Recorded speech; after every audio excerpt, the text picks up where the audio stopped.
Biar kita nggak ketipu, sering-seringlah mewiridkan kalimat ini. La qadirun wala muridun wala alimun wala hayyun wala sami'un wala basirun wala mutakallimun illallah.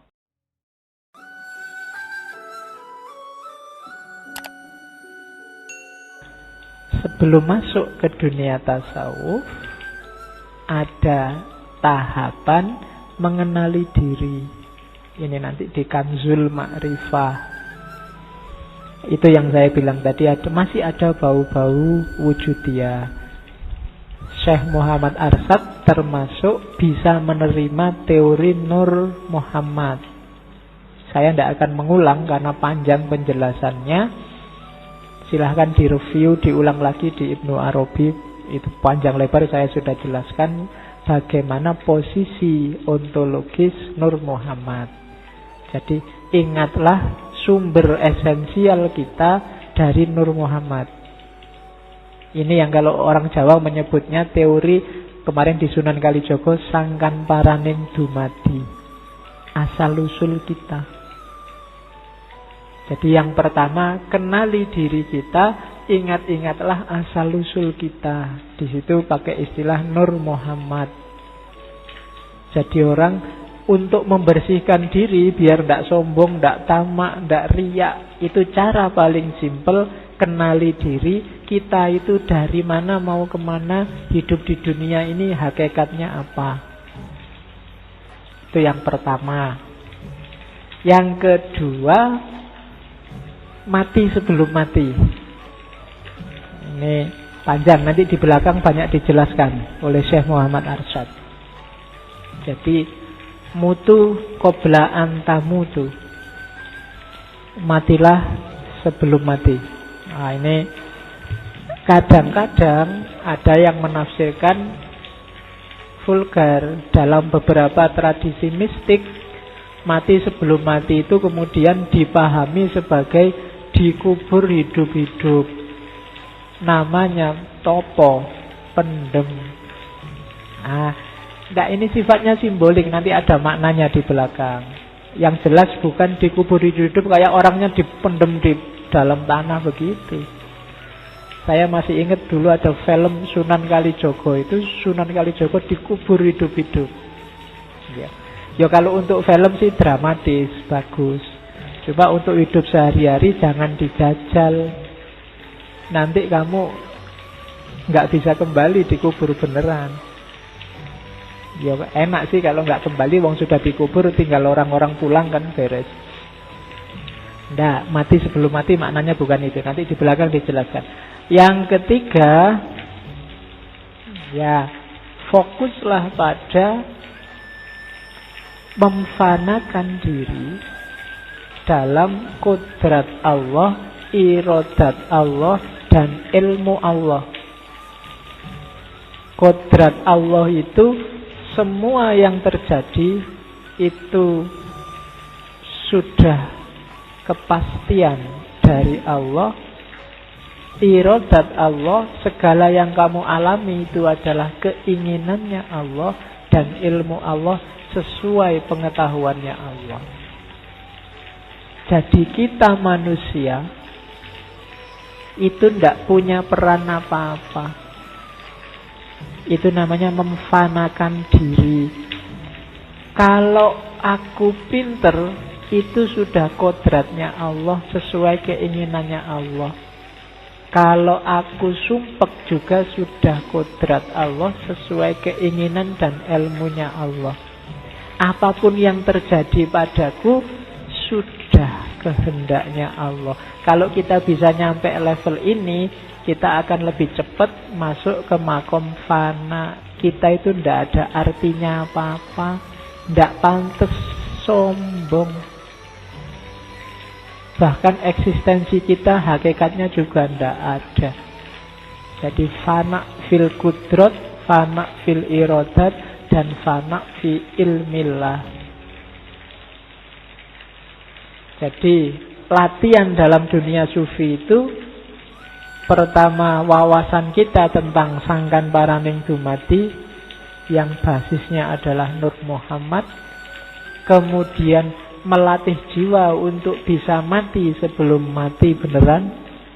Dan yang ketiga, memfanakan diri, mengekang hawa nafsu, mengekang segala hasrat, keinginan, dan qanaah bahwa segala yang terjadi itu skenarionya Allah.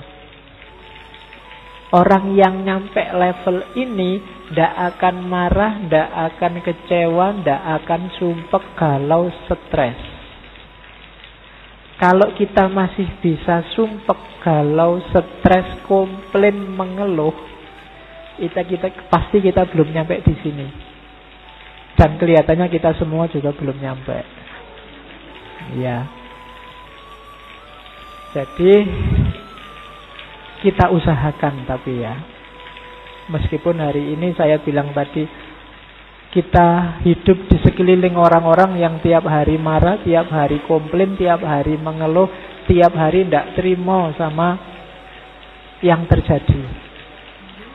Oke. Jadi kodrat, irodat, dan ilmu Allah. Terus dasar selanjutnya. Terus di dunia tasawuf, katanya Syekh Muhammad Arsyad, jangan lupa pagernya, biar tidak salah jalan. Markanya namanya apa? Tauhid.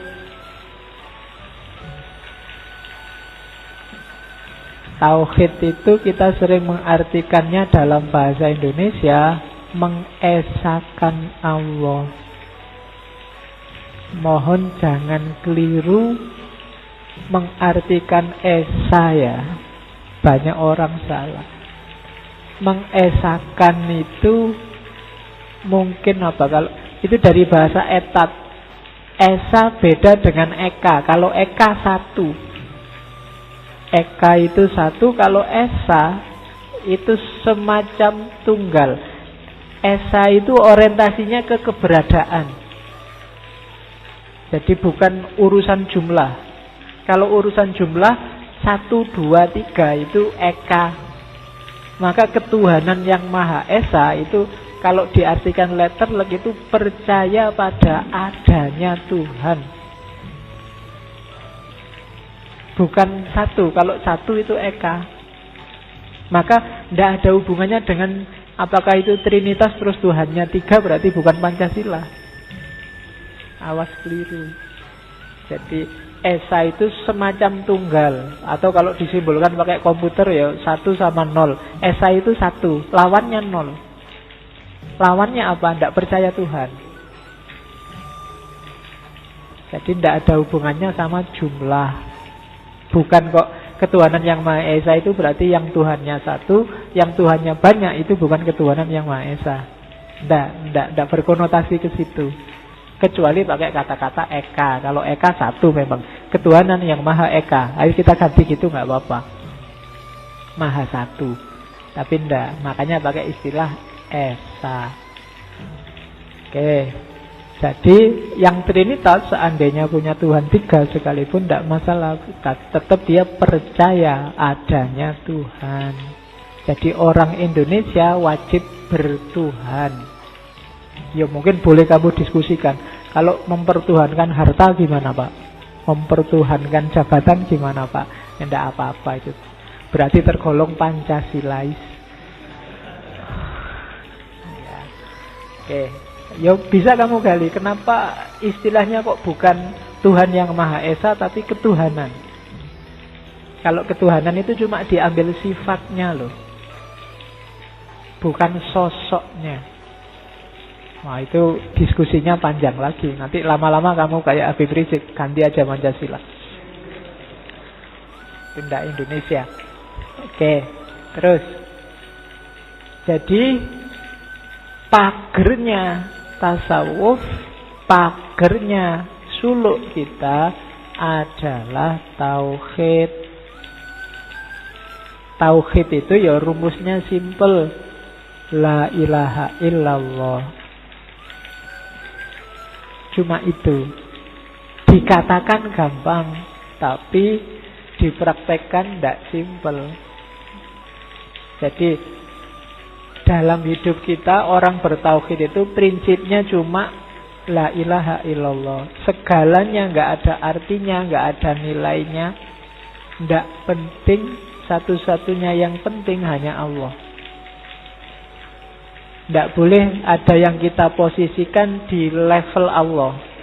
Kalau kita posisikan di sana, kalau dalam agama menyebutnya musyrik. Jadi pedomannya cuma ini. Ajaran apapun, ideologi apapun, kalau kamu posisikan sebagai pasti mutlak bahkan mengalahkan Allah atau posisinya setara dengan Allah, itu namanya syirik. Tidak boleh. Termasuk nanti kalau dalam sufi, jangan sampai mungkin kamu punya guru itu mengantarkanmu pada Allah. Levelnya tidak sama dengan Allah. Ajaran juga begitu, harus membantu kita semakin dekat pada Allah. Ilmu juga begitu, harus membantu kita semakin dekat sama Allah. Makanya sering saya bilang, suksesnya ngaji ini parameternya simple. Dengan ngaji ini kamu merasa makin dekat sama Allah apa enggak? Kalau enggak, Pak, gara-gara ngaji filsafat itu sekarang saya semakin tidak percaya sama Allah. Ngaji ini gagal. Wong tujuannya enggak itu sebenarnya.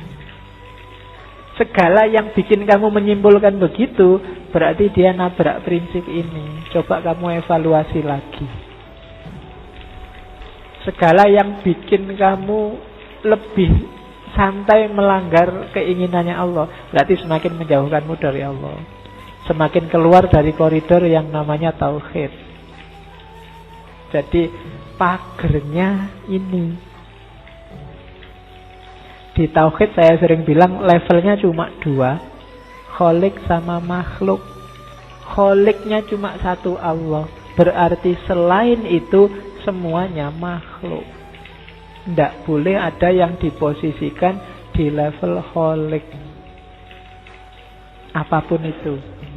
Apakah itu tokoh, apakah itu ajaran, aliran, garis. Sekarang garis itu kan masuk istilah baru, selevel dengan mazhab, selevel dengan ideologi, selevel dengan itu. Ada Islam garis keras, ada Islam garis bengkok, ada Islam garis ya.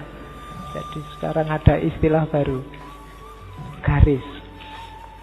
Saya tidak tahu ngaji filsafat ini garisnya apa ya. Kamu bikin garis sendiri ya. Garis kotak-kotak apa garis bulat-bulat. Ingat-ingat, apapun yang dilakukan pagernya hanya tauhid. Jangan lupa, segala sesuatu levelnya nggak boleh ada di Allah, tapi harus bisa mengantarkanmu selangkah lebih dekat dengan Allah. Ngaji, dengan ngaji saya merasa lebih dekat dengan Allah. Dengan kuliah saya merasa lebih dekat dengan Allah. Dengan pacaran, Yo pacaran yang islami lah, tidak apa-apa. Kalau mau pegang tangannya, bismillahirrahmanirrahim. Kalau sudah, alhamdulillahirabbil alamin. Oke. Terus rumusnya ini, kalau katanya Syekh Arsyad, biar kita nggak ketipu, sering-seringlah mewiridkan kalimat ini. La qadirun wala muridun wala alimun wala hayyun wala sami'un wala basirun wala mutakallimun illallah. Tidak ada yang kuasa, tidak ada yang menghendaki, tidak ada yang maha tahu, tidak ada bahkan yang hidup, yang mendengar, yang melihat, yang bicara. Semuanya hanya Allah. Mengalami apapun, kamu sedang sumpek, la qadirun wala muridun wala alimun wala hayyun wala sami'un wala basirun wala mutakallimun illallah. Barcelona kalah, la qadirun wala muridun wala alimun, kan gitu. Apapun yang kamu temui gitu. IP-mu jeblok, kabeh bijine la qadirun wala muridun wala alimun dan seterusnya. Loh, hidupmu akan lebih tenang. Segalanya dari Allah dan akan kembali ke Allah. Tidak ada yang maha kuasa selain Allah. Tidak ada yang bisa mewujudkan keinginan selain keinginannya Allah. Tidak ada yang tahu, maha tahu selain Allah. Bahkan kehidupan ini miliknya Allah. Pendengaran ini miliknya Allah. Penglihatan dan kata-kata ini semua miliknya Allah. Illallah. Hidupmu tentram. Ditolak pacarmu, la qadirun wala muridun, itu haknya Allah. Manusia bisa berencana, ya Tuhan yang menentukan, kan gitu, lebih nyaman. Ya sekarang banyak dipelesetkan, manusia berencana, saldo juga yang menentukan. Duitmu piro. Oke, terus. Jadi ini semacam mantranya. Ingat-ingatlah kalimat ini, syukur-syukur kamu hafal untuk lebih hidupmu tenang, tidak gampang panik, tidak gampang galau, sering-sering diucapkan. Berhadapan dengan fenomena hidup yang tidak jelas hari ini, ingat-ingatlah apapun yang terjadi, la qadirun wala muridun wala alimun wala hayyun wala sami'un wala basirun wala mutakallimun.